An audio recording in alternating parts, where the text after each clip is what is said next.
Welcome back to another technical deep dive here in the Debug Zone. Today, we're tackling a big question and breaking it down with insights from other users. Hopefully, this clears up some misconceptions and helps you get the answer you need. So, buckle up, stay a little curious, and let's jump right in.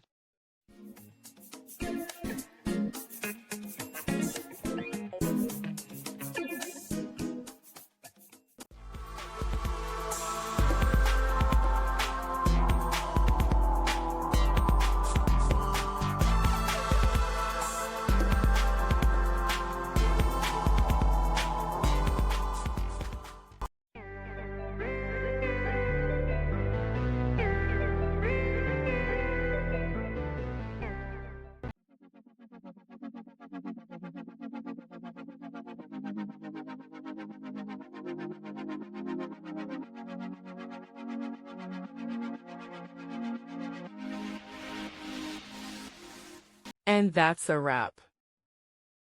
I hope you found the answer you were looking for. If you did, take a second to hit that subscribe button. It really helps out. And let me know in the comments which solution worked best for you.